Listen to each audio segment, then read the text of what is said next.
warahmatullahi wabarakatuh. Waalaikumsalam warahmatullahi wabarakatuh. Alhamdulillahilladzi an'ama dari kajian wa bayyana lana tariqaha wa huwa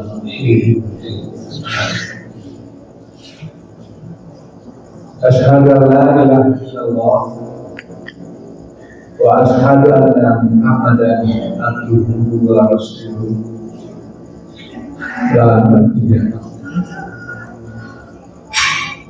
A'udzubillahi minasyaitonir rajim. Bismillahirrahmanirrahim. Kuntum khaira ummatin ukhrijat lin-nasi ta'muruna bil ma'ruf wa tanhauna 'anil munkar wa tu'minuna billah. Sadaqallahu alazim. Surah Al-Imran ayat 110.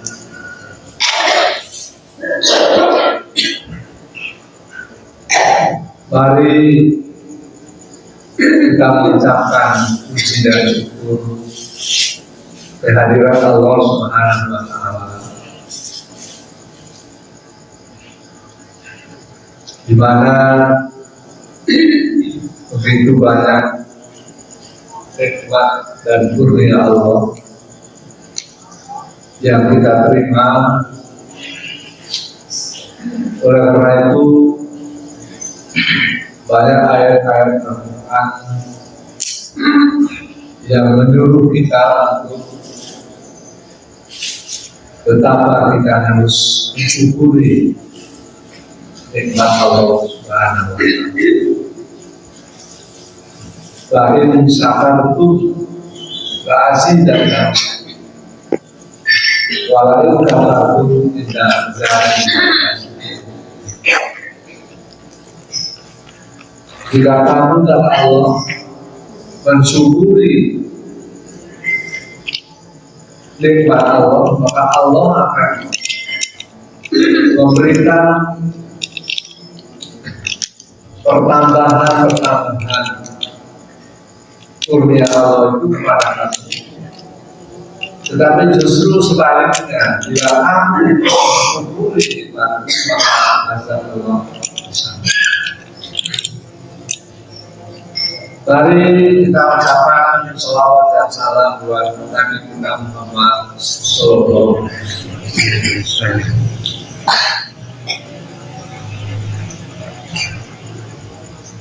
Pengajian subuh kita pada pagi ini oleh Ustaz Ahmad, saya dihubungi kemarin malam untuk bisa sedikit memberikan tausiah silaturahmi kepada jamaah masjid yang kita cintai. Bapak dan Ibu yang saya hormati, ada 3 panggilan Allah pada kita umat Muhammad.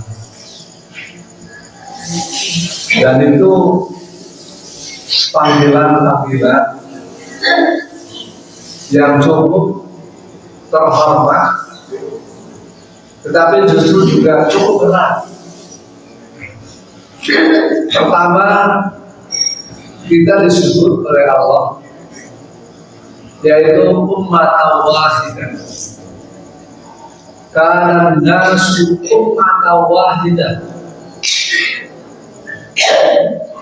Kamu sesungguhnya, kata Allah Subhanahu wa Ta'ala, itu adalah merupakan umat yang satu, umat yang menjunjung nilai-nilai persatuan, nilai-nilai persaudaraan. Kemudian yang kedua, Allah menyebut kita umat Muhammad ini dengan umat wasat. Wa ja'alnakum wa kadzalika ja'alnakum ummatan wasatan. Sesungguhnya kami jadikan kamu umat pertengahan, umat yang tidak terlalu ke kanan dan tidak terlalu ke kiri, tapi adalah umat pertengahan. Umat yang seharusnya menjaga keseimbangan, menegakkan keadilan, kebenaran, dan umat yang selalu menyiapkan dirinya bekal di dunia ini untuk bekal akhirat. Jadi yang kedua, wa kadzalika ja'alnakum ummatan wasatan. Kita ini adalah sesungguhnya umat pertengahan. Kemudian yang ketiga adalah yaitu kuntum khairal ummah. Kamu adalah merupakan umat pilihan, umat yang terbaik. Jadi Allah sendiri, Bapak-bapak dan Ibu-ibu, dalam surat Al-Imran ayat 110 tadi menyebut kita, mengatakan kepada kita dalam Al-Quran bahwa kita ini ada sesungguhnya adalah merupakan umat yang terbaik, umat pilihan. 3 predikat yang diberikan oleh Allah Subhanahu wa Ta'ala dalam Al-Quran kepada kita umat Muhammad ini justru merupakan pemberian kurnia Allah yang begitu besar pada kita, tapi juga justru bagaimana mewujudkan umat Allah dan umat yang satu, umat yang kompak, umat yang kuat. Bagaimana mewujudkan umatan wasata dan bagaimana juga mewujudkan khairul ummah itu. Ini tentunya bapak-bapak dan ibu-ibu perlu usaha keras, perlu pengabdian yang harus kita lakukan sepanjang hayat kita. Ibu-ibu dan bapak yang saya hormati, saya hanya ingin menyampaikan yang terakhir. Kuntum khairal ummatin ukhrijat lin-nasi ta'muruna bil ma'ruf wa tanhauna 'anil munkar wa tu'minuna billah. Kamu kata Allah adalah khairal ummah, umat pilihan. Dari Allah sendiri yang menyebut kita bahwa kita ini bukan umat sembarangan, tapi justru adalah merupakan umat yang terbaik. Buya A.R. Sultan Mansur, mungkin anak-anak muda dan ibu-ibu pun banyak yang tidak kenal lagi dengan Buya A.R. Sultan Mansur.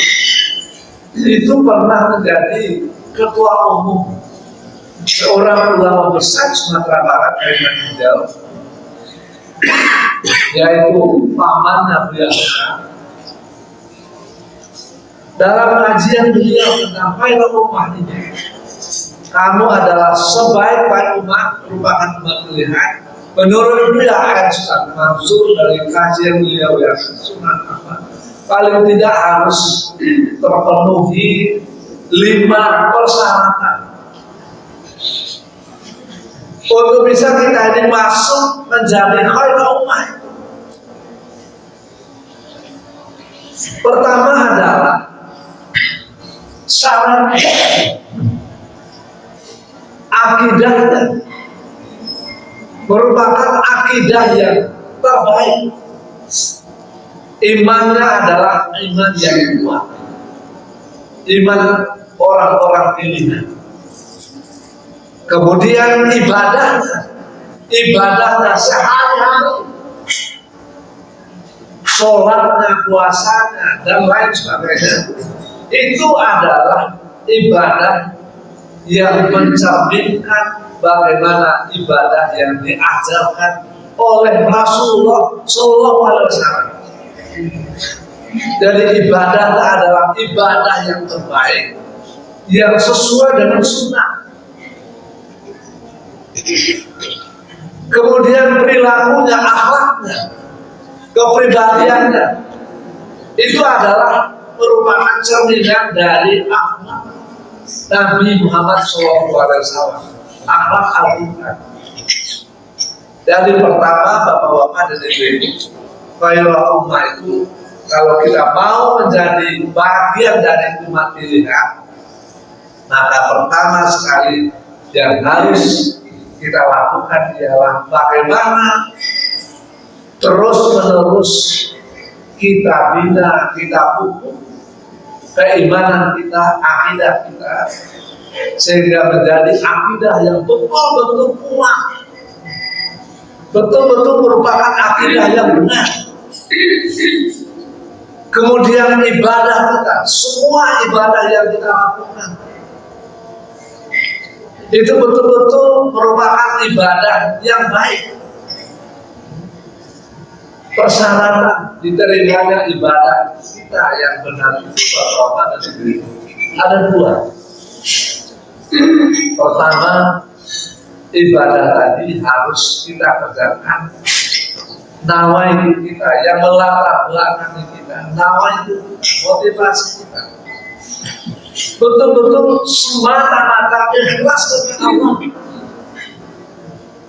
Dari syarat utama diterima sholat kita, puasa kita, sedekah kita, apapun ibadah yang kita kerjakan, itu syarat utamanya itu adalah yaitu betul-betul ikhlas karena Allah, bukan karena yang lain-lain. Ibu-ibu dan bapak yang hormati, ibadah yang baik itu bukan banyaknya saja. Jadi bukan banyaknya saja. Tidak ada artinya ibadah yang banyak. Ibu berinfak banyak-banyak, sholatnya banyak-banyak, kemudian puasa dan sebagainya. Tapi kalau ibadah tadi itu tidak didasari karena mengharapkan ridha Allah Subhanahu wa taala, ikhlas mata-mata kepada Allah, maka ibadah yang banyak itu maka nilai tidak ada sama sekali. Oleh karena itu Nabi mengatakan shollu kama ra'aitumuni usolli, sholatlah kamu sebagaimana aku melaksanakan sholat. Paling tidak bapak dan ibu, satu ketika Siti Aisyah menanyakan, ditanyai orang oleh sahabat-sahabat, bagaimana sholat Nabi itu wahai Aisyah? Menurut yang Anda perhatikan sehari-hari, bagaimana sholat Nabi? Yang saya perhatikan setiap hari, kata Siti Aisyah, sholat Nabi itu ialah pertama, sholat Nabi itu selalu di awal waktu. Jadi selalu di awal waktu. Kemudian sholat Nabi itu selalu berjamaah.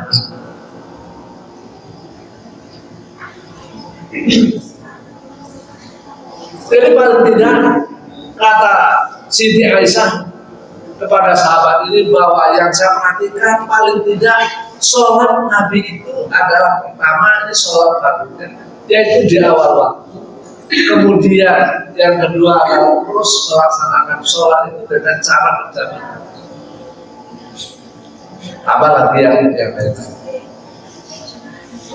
Ibu-ibu dan bapak yang saya hormati, itu pertama bahwa khairul ummah hendaknya di dalam diri kita ini, akidah kita terus-menerus kita mantapkan, kita sujudkan, karena iman seseorang itu kata Nabi Muhammad SAW dalam hadis beliau, al-iman yazidu wa yanqus. iman seseorang itu bisa bertambah kuat dia, bertambah mantap dia, bertambah berkualitas dia, itu dengan taat kepada Allah. Tapi juga bisa iman itu menjadi lemah dia, itu dengan melaksanakan maksiat. Maka oleh karena itu Bapak dan Ibu yang hormati, tugas kita selalu adalah bagaimana menyuburkan keimanan kita ini dengan cara berbuat taat kepada Allah Subhanahu wa Ta'ala dengan ibadah-ibadah yang benar. Jadi pertama dari ibadah itu syaratnya adalah ikhlas.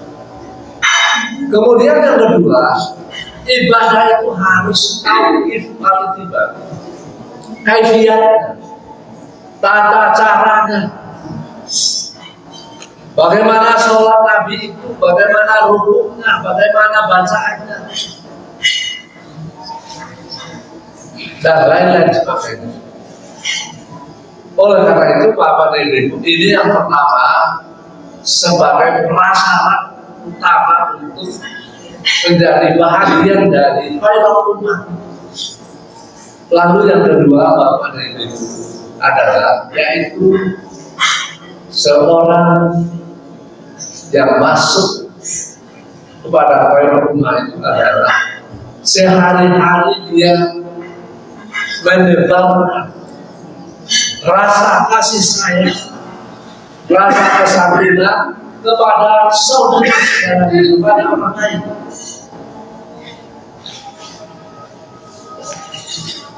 Sholat dimulai dengan takbiratul ihram. Sholat dimulai dengan takbiratul ihram. Kemudian dicukup dengan salam. Assalamualaikum warahmatullahi wabarakatuh. Ini ada filosofinya,